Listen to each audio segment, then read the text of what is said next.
22वां बाब। यरूशलेम के जुर्म। फिर खुदावंद का कलाम मुझ पर नाजिल हुआ कि ए आदमजाद, क्या तू इल्जाम न लगाएगा? क्या तू इस खूनी शहर को मुल्जिम न ठहराएगा? तू इसके सब नफरती काम इसको दिखा और कह, खुदावंद खुदा यूं फरमाता है कि ए शहर, तू अपने अंदर खून रेजी करता है ताकि तेरा वक्त आ जाए और तू अपने वास्ते बुतों को अपने नापाक करने के लिए बनाता है। तू उस खून के सबब से जो तूने बहाया मुजरिम ठहरा, और तू बुतों के बाइस जिनको तूने बनाया है नापाक हुआ। तू अपने वक्त को नजदीक लाता है और अपने अय्याम के खात्मे तक पहुंचा है। इसलिए मैंने तुझे अक़वाम की मलामत का निशाना और ममालिक का ठट्ठा बनाया है। तुझसे दूर और नजदीक के सब लोग तेरी हंसी उड़ाएंगे, क्योंकि तू फसादी और बदनाम मशहूर है। देख, इस्राएल के उमरा सब के सब जो तुझ में हैं मकदूर भर खून रेजी पर मुस्तैद थे। तेरे अंदर उन्होंने माँ बाप को हकीर जाना है। तेरे अंदर उन्होंने परदेसियों पर जुल्म किया। तेरे अंदर उन्होंने यतीमों और बेवाओं पर सितम किया है। तूने मेरी पाक चीजों को नाचीज जाना और मेरे सबतों को नापाक किया। तेरे अंदर वो लोग हैं जो चुगलखोरी करके खून करवाते हैं, और तेरे अंदर वो हैं जो बुतों की कुर्बानी से खाते हैं। तेरे अंदर वो हैं जो फसक व फजूर करते हैं। तेरे अंदर वो भी हैं जिन्होंने अपने बाप की हरम शिकनी की। तुझ में उन्होंने उस औरत से जो नापाकी की हालत में थी मुबाशरत की। किसी ने दूसरे की बीवी से बदकारी की, और किसी ने अपनी बहू से बदजाती की, और किसी ने अपनी बहन अपने बाप की बेटी को तेरे अंदर रुसवा किया। तेरे अंदर उन्होंने खून रेजी के लिए रिश्वत खौरी की। तूने ब्याज और सूद लिया और जुल्म करके अपने पड़ोसी को लूटा और मुझे फरामोश किया। खुदावंद खुदा फरमाता है, देख, तेरे नारवा नफे के सबब से जो तूने लिया और तेरी खून रेजी के बाइस जो तेरे अंदर हुई, मैंने ताली बजाई। क्या तेरा दिल बर्दाश्त करेगा और तेरे हाथों में जोर होगा जब मैं तेरा मामला फैसल करूंगा? मैं खुदावंद ने फरमाया और मैं ही कर दिखाऊंगा।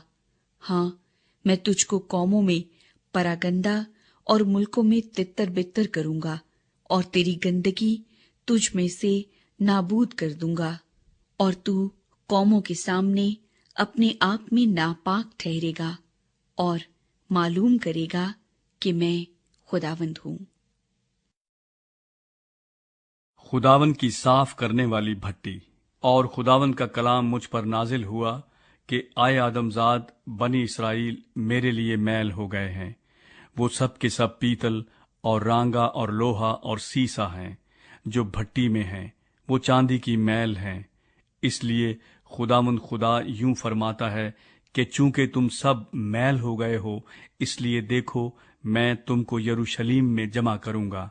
जिस तरह लोग चांदी और पीतल और लोहा और सीसा और रांगा भट्टी में जमा करते हैं और उन पर धौंकते हैं ताकि उनको पिघला डालें, उसी तरह मैं अपने कहर और अपने गजब में तुमको जमा करूंगा और तुमको वहां रख कर पिघलाऊंगा। हाँ, मैं तुमको इकट्ठा करूंगा और अपने गजब की आग तुम पर धोंकूंगा और तुमको उसमें पिघला डालूंगा। जिस तरह चांदी भट्टी में पिघलाई जाती है, उसी तरह तुम उसमें पिघलाए जाओगे, और तुम जानोगे कि मैं खुदावंद ने अपना कहर तुम पर नाजिल किया है। इसराइल के सरदारों के गुनाह।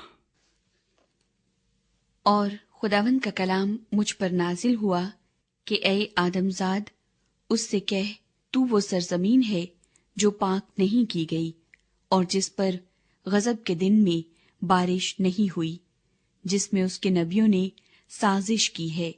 شکار کو پھاڑتے ہوئے گرجنے والے شیر ببر کی مانند وہ جانوں کو کھا گئے ہیں۔ وہ مال اور قیمتی چیزوں کو چھین لیتے ہیں۔ انہوں نے اس میں بہت سی عورتوں کو بیوہ بنا دیا ہے۔ اس کے کاہنوں نے میری شریعت کو توڑا اور میری مقدس چیزوں کو ناپاک کیا ہے۔ انہوں نے مقدس اور عام میں کچھ فرق نہیں رکھا اور نجس و طاہر میں امتیاز کی تعلیم نہیں دی، اور میرے سبتوں کو نگاہ میں نہیں رکھا، اور میں ان میں بے عزت ہوا۔ اس کے عمرہ اس میں شکار کو پھاڑنے والے بھیڑیوں کی مانند ہیں، جو ناجائز نفع کی خاطر خون ریزی کرتے اور جانوں کو ہلاک کرتے ہیں، اور اس کے نبی ان کے لیے کچی کہگل کرتے ہیں، باطل رویا دیکھتے اور جھوٹی فالگیری کرتے ہیں، اور کہتے ہیں کہ خداوند خدا یوں فرماتا ہے، حالانکہ خداوند نے نہیں فرمایا۔